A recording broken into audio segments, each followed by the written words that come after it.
اس زمین پہ اللہ کے ایک کریم نبی عزیر علیہ السلام اللہ کے ہر حکم کو تسلیم کرتے تھے، انسانوں میں محبت، امن اور ایک دوسرے کے لیے احساس کو پیدا کرتے تھے۔ حضرت عزیر بن شلخیہ بنی اسرائیل میں حضرت موسیٰ علیہ السلام کے بعد تشریف فرما ہوئے۔ آپ تورات کے حافظ اور لوگوں کو اللہ کے اصول سمجھایا کرتے تھے۔ جب بنی اسرائیل قوم نافرمان ہو گئی تو اللہ نے اپنا عذاب بابل کے بادشاہ بخت نصر کی صورت میں نازل کیا۔ وہ بنی اسرائیل کو چن چن کے مارتا تھا اور اس نے یروشلم کو تباہ کر کے تورات کی ایک بھی جلد باقی نہ چھوڑی اور تقریباً 40,000 بنی اسرائیل کے عالموں کو مار دیا اور 1,00,000 یہودیوں کو قید کروا دیا۔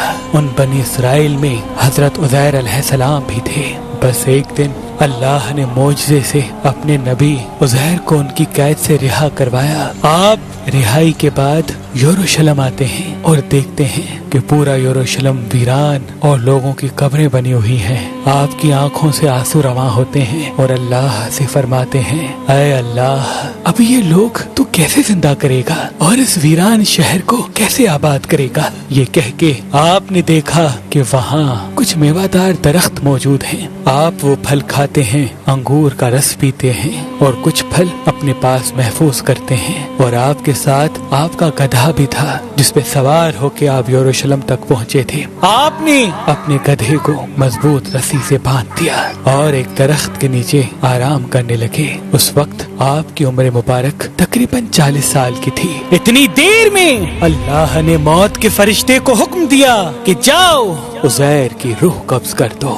حضرت عزیر علیہ السلام اور آپ کے ساتھ آپ کا کھانا اور گدھا زمین پہ ایسے ہی پڑا رہا۔ وقت گزرتا رہا، زمانہ بیتتا رہا۔ اللہ نے اپنی مخلوقات کی نظروں سے آپ کو پوشیدہ رکھا تھا۔ تقریباً 70 سال کے بعد فارس کا ایک بادشاہ یروشلم کی طرف آیا اور اس کو آباد کرنے لگا، اور اس کو دیکھ کے بنی اسرائیل کے وہ لوگ جو بخت نصر کے حملے کے بعد ادھر ادھر بھٹک گئے تھے، وہ سب آ کے یروشلم رہنے لگے اور نئے نئے باغات اور عمارتیں بنائی گئیں اور اس شہر کو پھر سے آباد کیا گیا، پہلے سے زیادہ خوبصورت بنایا گیا۔ مزید 30 سال گزرنے کے بعد جب تقریباً 100 سال گزر جاتے ہیں تو اللہ نے حضرت عزیر کو پھر سے زندہ کیا اور پوچھا، اے عزیر بتا تو کتنی دیر سویا رہا؟ حضرت عزیر علیہ السلام کی موت جب واقع ہوئی اس وقت صبح کا وقت تھا، اور جب آپ اٹھے تو عصر کا۔ تو آپ کہنے لگے، شاید میں صبح سے عصر تک سویا ہوں۔ اللہ پاک نے فرمایا، اے عزیر دیکھ، تمہارے ساتھ تمہارا گدھا بھی سویا تھا۔ اب جو عزیر علیہ السلام اپنے گدھے کو دیکھیں تو آپ کے گدھے کی ہڈیاں زمین پہ بکھری ہوئی تھیں اور آوازیں غائب آنے لگی۔ اے عزیر، اللہ نے تمہیں 100 سال تک سلا دیا اور آج پھر سے تمہیں زندہ کیا ہے۔ اب دیکھ تیرے گدھے کو میں کس طرح سے زندہ کرتا ہوں۔ حضرت عزیر علیہ السلام دیکھتے رہے کہ آپ کے گدھے کی ہڈیاں جڑنا شروع ہو گئی، ایک ڈھانچہ بننا شروع ہو گیا اور اس پہ ماس چڑھنا شروع ہو گیا، اور رفتہ رفتہ وہ گدھا زندہ ہو کر آپ کے سامنے کھڑا ہو گیا۔ پھر اللہ کا حکم آتا ہے، اے عزیر دیکھ، آج بھی تیرا کھانا ویسے کا ویسا ہے جیسے 100 سال پہلے تھا۔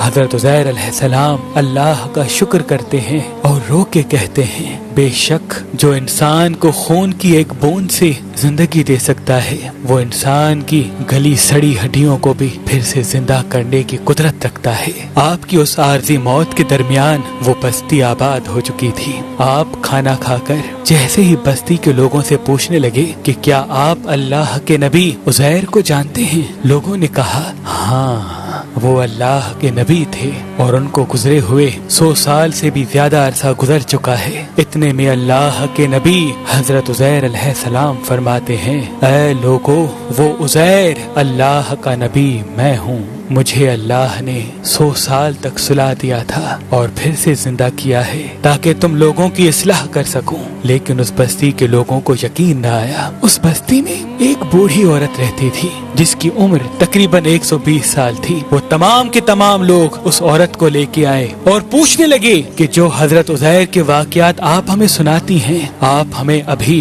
حضرت عزیر کی نشانیاں بتائیں۔ وہ عورت ایک ایک نشانی ان تمام لوگوں کو بتانے لگی اور وہ سب کے سب لوگ ہر اس نشانی کو حضرت عزیر میں دیکھنے لگے کہ آپ کے کپڑے بھی ویسے ہیں، آپ کی آنکھیں بھی ویسی ہیں، آپ کا بولنا بھی ویسے ہے، آپ کا چلنا بھی ویسے ہے۔ اتنے میں وہ بوڑھی عورت جو نابینا تھی کہنے لگی، اللہ کا نبی عزیر جو بھی دعا مانگتا تھا اللہ وہ فوراً قبول کر دیتا تھا، اللہ نے ان کے ہاتھوں میں شفا کو رکھا تھا۔ اے شخص، اگر تو واقعی اللہ کا نبی عزیر ہے تو میرے لیے دعا کر کہ اللہ میری آنکھوں کو صحیح کر دے۔ تو یوں حضرت عزیر علیہ السلام دعا مانگتے ہیں اور اللہ اس بوڑھی عورت کی آنکھوں کو روشن کر دیتا ہے۔ اب جو وہ عورت حضرت عزیر کو دیکھی تو چیخ کے کہنے لگی، مجھے قسم ہے اپنے خالق کی یہی عزیر ہے۔ وہ سب کے سب لوگ حضرت عزیر کے قدم چومنے لگے۔ اب وہ چند لوگ اور وہ بوڑھی عورت حضرت عزیر کے ساتھ بنی اسرائیل کے لوگوں کے پاس آتے ہیں، جہاں حضرت عزیر کا بیٹا اور پوتے بھی موجود تھے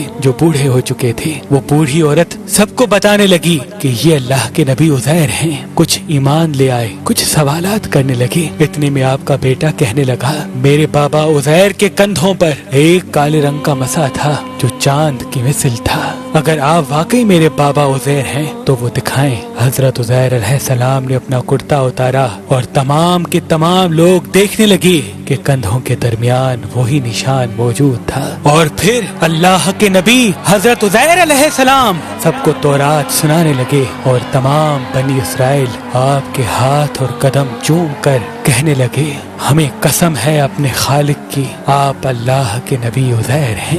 بے شک اللہ ہر چیز پہ قدرت رکھتا ہے، وہ جیسے زندگی دے سکتا ہے ویسے ہی مرے ہوئے انسان کو روز محشر زندہ کرے گا اور انسانوں اور جنات کے گروہ سے دوزخ اور جنت کو بھر دے گا۔ ہر چیز پہ قدرت رکھتا ہے۔